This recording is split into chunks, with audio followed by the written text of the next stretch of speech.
अस्सलाम वालेकुम नाज़रीन, गुजर फार्म के साथ मैं हूं आपका दोस्त चौधरी उस्मान गुजर। दोस्तों, आज की वीडियो में आपको बताऊंगा अगले 15 दिनों में नर्सरी की मैनेजमेंट, और मैं आपको बताऊंगा कि पाकिस्तान में इस साल मिर्च की कितनी काश्त हो रही है। क्योंकि जिन लोगों ने सीड लगाना था उन सब लोगों ने नर्सरी लगा ली है। कुछ लोगों ने नवंबर में नर्सरी की तैयारी की, कुछ लोगों ने दिसंबर में की। इस वीडियो में मैं डिटेल में बताऊँगा कि इस साल मिर्च की काश्त कितनी है और मिर्च की डिमांड कितनी है और क्या रेट रहेगा। आपको मैं अपना आइडिया शेयर करूँगा। चलें दोस्तों, सबसे पहले शुरू करते हैं कि इस साल नर्सरी की क्या मैनेजमेंट चल रही है। क्योंकि बहुत सारे लोग जिन्होंने दिसंबर में नर्सरी लगाई उनको क्या मसाइल पेश आ रहे हैं, और अगर वो तैयार जल्दी करना चाहते हैं तो उसके लिए वो क्या करें। दोस्तों, आप सबको पता है कि हम नवंबर में जो नर्सरी है उसकी काश्त कर देते हैं। आप सबको पता है कि जर्मिनेशन टाइम से हो जाती है। जर्मिनेशन टाइम से होती है, एक तो 100% हो जाती है। जब जर्मिनेशन टाइम से होती है तो हमारा जो नर्सरी है दिसंबर में अच्छी ग्रोथ कर जाती है। मतलब जब आप सबको पता है कि पिछले साल भी ऐसे ही हुआ था, 15-20 दिन जो थी वो धूप निकली ही नहीं थी। इस साल भी ऐसे ही हो रहा है। अब 3-4 दिन हो गया मुल्तान में धूप नहीं निकल रही।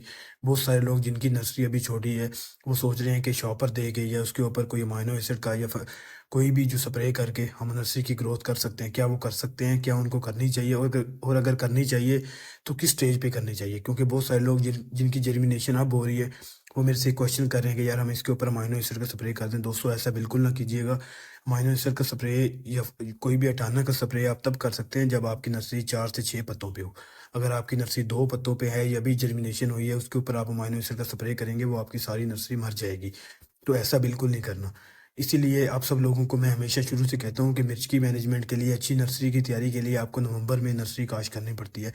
बहुत सारे लोग जो कि अब सोच रहे हैं कि अब नर्सरी काश्त करेंगे, तो वो मेरे ख्याल से नर्सरी काश्त नहीं कर सकते। क्योंकि अब जो लोग नर्सरी के लिए तैयारी के लिए कोशिश करेंगे वो 20 से 25 दिन उनकी जर्मिनेशन ले जाएगी, अगर वो वाकिंग टनल में तैयार करते हैं। तो आपको पता है कि जनवरी ख़त्म हो जाएगा। जनवरी ख़त्म होगा तो फरवरी की अगर आप लास्ट में लगाते हैं तो आपकी एवरेज वैसे ही कम होना शुरू हो जाती है। तो इसलिए इस टाइम जिन लोगों ने सीड लगाना था, जिन लोगों ने लगा ली है, तो वो हमें मुकम्मल तौर पर पता है कि इस साल मिर्च की काश्त कितनी हो रही है। अच्छा, आजकल जो लोग क्या गलतियाँ कर रहे हैं, जो सबसे बड़ी गलती है, लोग कह रहे हैं कि यार नर्सरी हमारी जर्मिनेशन हो गई है। अब उनको पता है टेम्परेचर है नहीं, क्योंकि धूप निकलेगी जो पौधा है वो तेज़ ग्रोथ करेगा। हमने तो अपनी नर्सरी जो थी वो टाइम से तैयार कर ली। इसलिए बहुत सारे लोग जो कि लेट लगा के कोशिश कर रहे हैं। देखें दोस्तों, आपका पौधा थोड़ा बड़ा हो जाए, थोड़ा सख्त हो जाए, तब आप अमाइनो एसिड का या जो है उसका अटाना का स्प्रे रिकमेंड करें। और वो भी आपने अटाना वो करना है जो कि उसको ताकत दे। अगर अमाइनो एसिड का स्प्रे आप करेंगे वो तो पौधे को एकदम से ग्रोथ कराने की कोशिश करेगा, और अगर आपका पौधा छोटा होगा तो वो आपका पौधा मरने लग जाएगा। इसीलिए दोस्तों, अगर आप टाइम से नर्सरी लगाते हैं तो फिर आप अच्छी प्रोडक्शन ले सकते हैं। जैसा कि आपने पिछले साल देखा, जिन लोगों ने जो नर्सरी थी वो लेट लगाई, मार्च में काश्त की। आप सबको पता है कि पहले मौसम ठंडा रहा, फिर एकदम से गर्मी आने की वजह से क्या हुआ कि आपका जो पौधा था उसी ने उसी वहीं फल ले लिया, और उसका ना उतना हाइट बढ़ी। फिर इसीलिए एवरेज आपकी कम हुई, जो कि पिछले साल लोगों में मसला है। इस साल हम आप सब लोगों को टाइमली बता रहे थे कि नवंबर में अपनी नर्सरी लगाएं। एक तो दिसंबर में जो है, अगर 15-20 दिन इस साल भी धूप ना निकली जैसा कि आजकल हो रहा है, अगर 10 से 15 दिन धूप ऐसे नहीं निकलती, तो जिन लोगों की नर्सरी 15 दिन में जर्मिनेशन होनी है वो 20 से 25 दिन ले जाएगी। तो इसका मतलब है कि वो टाइम से नर्सरी नहीं लगा सकते। आपकी ज़मीन तैयार पड़ी होती है, लेकिन सिर्फ एक नर्सरी की लेट लगाने की वजह से आपकी एवरेज मुतासर हो जाती है। तो आप उस टाइम को कभी भी मैनेज नहीं कर सकते। और चलें दोस्तों, सबसे जो मेन टॉपिक है कि इस साल मिर्च की काश्त कितनी हो रही है। दोस्तों, इस साल मिर्च की जो काश्त है एवरेज से कम हो रही है, लेकिन पिछले साल से थोड़ी ज़्यादा हो रही है। लेकिन जो मिर्च की डिमांड है उस हिसाब से तो मिर्च की काश्त बिल्कुल कम है। क्योंकि आप सबको पता है कि जो सिंध से शॉर्टेज आ रही है, सिंध खुद मांग रहा है। अब सिंध मांग रहा है, पंजाब में आपको पता है कि इतनी मिर्च काश्त नहीं होती। पंजाब में चंद एरियाज़ हैं, क्योंकि जिन लोगों ने नर्सरी तैयार करनी थी उन लोगों ने नर्सरी के लिए बीज खरीद लिए है। अब कुछ एरियाज़ हैं जैसे कि जलालपुर, जहाँ पे डायरेक्ट सीडलिंग होती है, वहाँ पे भी इस साल मिर्च का जो ट्रेंड है वो पहले जैसा ही है, कुछ ज़्यादा नहीं है। तो जहाँपुर इस साल कम हो गई है मिर्च, लेकिन दूसरे चंद एरियाज़ में मिर्च थोड़ी थोड़ी बढ़ रही है।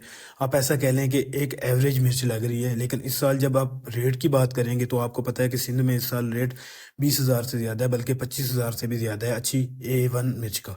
तो इस साल आप अपने माइंड में जो रेट आपने रखना है दोस्तों, डंडी कट साफ सुथरी मिर्च का जो रेट है वो आपको 15,000 से कम किसी सूरत नहीं मिलेगा, जो कि हमें नज़र आ रहा है। आप सबको पता है कि एक तो एक्सपोर्ट भी होनी है। एक्सपोर्ट होने के बाद जो है यहाँ पे शॉर्टेज है, यहाँ पे हम लोकली नहीं पूरी कर सकते।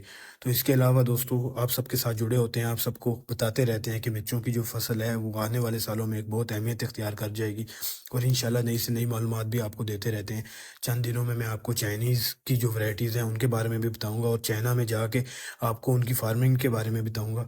आप नई से नई मालूमात के लिए हमारे साथ जुड़े रहें। अगर आपको कोई क्वेश्चन होता है तो कमेंट करें, ताकि हम आप सबको गाइड कर सकें कि किस तरह मिर्च की फार्मिंग में बेहतरी आ सकती है।